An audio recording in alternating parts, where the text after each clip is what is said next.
சிறியவர் முதல் பெரியவர் வரை பயனளிக்கக்கூடிய யோகாசனத்தில் ஒரு சில ஆசனங்களை பற்றி பார்க்கலாம். ஃபஸ்ட்டு ஆசனம்னா என்ன அப்படிங்கிறது பார்த்துக்கலாங்க.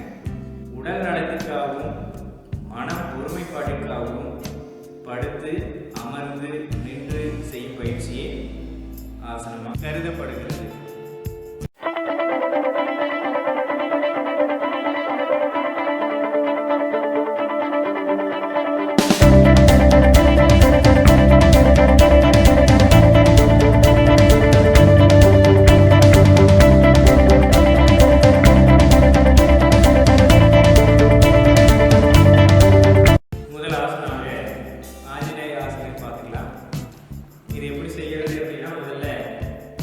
தளர்வான நிலையில நின்றுக்கணும், நேராக நின்றுக்கணும்.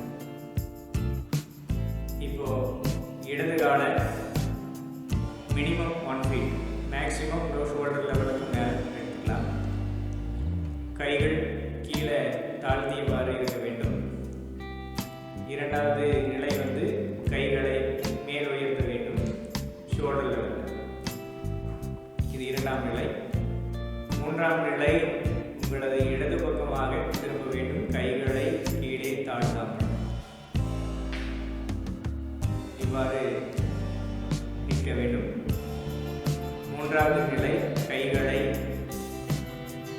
உள்ளங்கை இரண்டும் சேர்ந்தவாறு வைத்துக் கொள்ள வேண்டும். இடது கால் முட்டி 90 டிகிரி கோணத்தில் இருக்க வேண்டும். வலது கால் 40 டிகிரியிலிருந்து 65 டிகிரி வரை வைத்துக் கொள்ளலாம். இவ்வாறு நிற்கும் பொழுது நார்மல் பிரீத் அவுட்ல இருந்தால் போதும். இப்போ அப்படியே மூச்சை உள்ளிழுந்தவாறு பின்னாடி புறமாக சாய வேண்டும். இப்போ இவ்வாறு இருக்கும்போது மினிமம் 5 செகண்ட். ஓகே, அடுத்த செகண்ட் இருப்பாங்க. இப்போ அப்படியே அவுட் பண்ணிட்டு பழைய பொசிஷன் வந்தாச்சு. கைகளை ஷோல்டரில் இரண்டாவது நிலை வலதுபுறமாக இருக்கும். முதல் நிலை கால்களை நேராக வைத்து கைகளை தாழ்த்தி. ஓகே, இந்த ஆஞ்சநேய ஆசனத்தோட பெனிஃபிட்ஸ் என்ன அப்படின்னா, முகம் பொலிவு அடைகிறது. கால்கள் இப்படி நிலையை கொண்டு வரும் பொழுது தொடை தசை நன்கு வலிமை அடைகிறது. முட்டி நல்லா பெண்டாக இருக்கிறதுனால இந்த மூட்டு வலி உள்ள ப்ராப்ளம் உள்ளவங்க இவ்வாசனத்தை செய்யும் பொழுது மூட்டு வலி குறைக்கப்படுகிறது. சிறு வயதில் செய்யும் பொழுது இந்த மூட்டு வலி வராமல் தவிர்க்கப்படுகிறது. இது கால் நரம்பு சுருண்டு இருந்தால் இவ்வாசனத்தை செய்யும் பொழுது அதிலிருந்து விடுபட ஏதுவாக அமைகிறது. செஸ்ட் விரிகிறது. அதனால் சுவாச கோளாறுகள் சரி செய்ய இவ்வாசனம் உதவியாக அமைகிறது.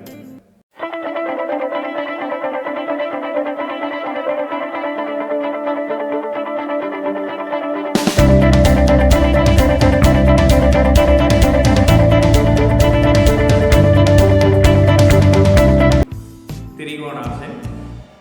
கால் மினிமம் ஷோல்டர் லெவலில் காலை கழிச்சு வச்சுக்கணும். இந்த பொசிஷன் வரும்போது வேகமாக இருக்கக்கூடாது, வேகமும் ஸ்லோவாக தான் இருக்கணும்.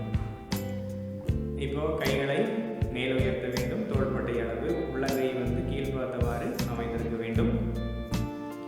இது இரண்டாம் நிலை. மூன்றாம் நிலை வலதுபுறமாக வளைய வேண்டும். அவர் வளையும் பொழுது முட்டி எக்கார்ந்து கொண்டும் மடக்கக்கூடாது. வலது கையும் இடது கையும் ஒரே நேர்கோட்டில் இருக்கவாறு வைத்துக் கொள்ள வேண்டும். உங்களது தலையை மேல் உயர்த்தி, அதாவது சைடு புறமாக உள்ளங்கை இடது கை உள்ளங்கை பார்த்தவாறு அமைந்திருக்க வேண்டும்.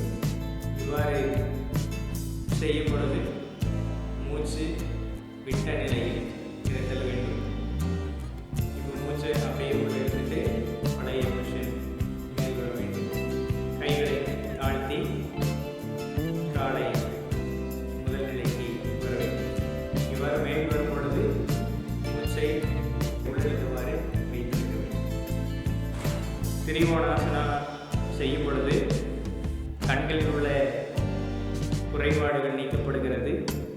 சிறுவர்கள் பயிற்சி செய்யும் பொழுது சிறு வயதிலே கண்ணாடி அணிவதை தவிர்க்க இவ்வாசனம் உதவியாக அமைகிறது. நரம்பு மண்டலம் வலிமையடைகிறது. வயிற்று பகுதியில் உள்ள தேவையற்ற கொழுப்பு குறைகிறது. தடகள வீரர்கள் இவ்வாசனம் மேற்கொள்வதனால் நல்ல பயனை அளிக்கிறது. முதுகெலும்பு, இடுப்பு, நரம்புகள் செம்மையுற செய்கிறது இவ்வாசனம்.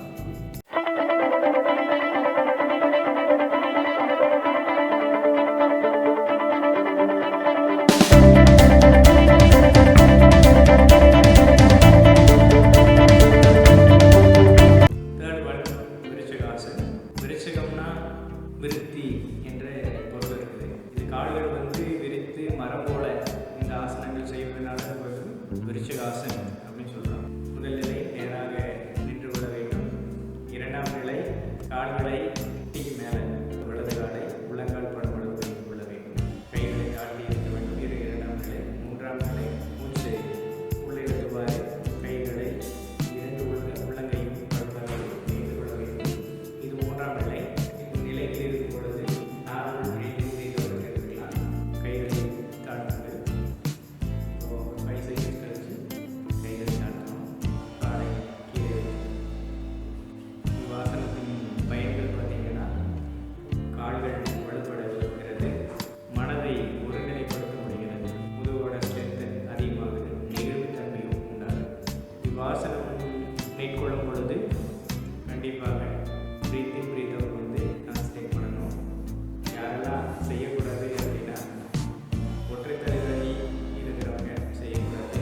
பிளட் ப்ரெஷர், மாறுபட்ட ரத்த அழுத்தம் உள்ளவர்கள் இவ்வாசனத்தை மேற்கொள்ளக்கூடாது. மற்ற அனைத்து வயதிலும் இவ்வாசனத்தை மேற்கொள்ளலாம்.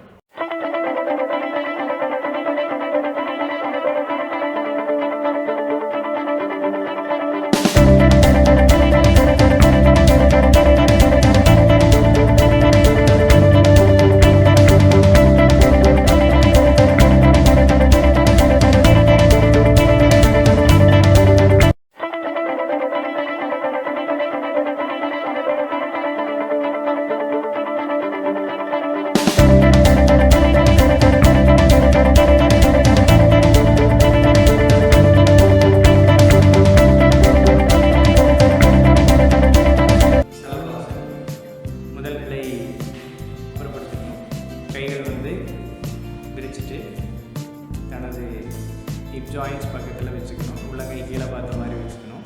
கைகளை அதே பொசிஷன் வச்சுட்டு காலை வலது காலை மேல் நோக்கி உயர்த்த வேண்டும். நம்ம உயர்த்தும் பொழுது எக்காரண கொண்டு தனது சின்ன பகுதியை மேல் நோக்கி இருக்குவாறு வைத்திருக்கக்கூடாது. இப்போ பிரீத் அவுட் பொசிஷனில் தான் இருக்கணும். ஒரு 5 செகண்ட்ஸ் பிகினர்ஸ் வச்சுட்டு ஸ்லோவாக காலை கீழ் வைக்க வேண்டும்.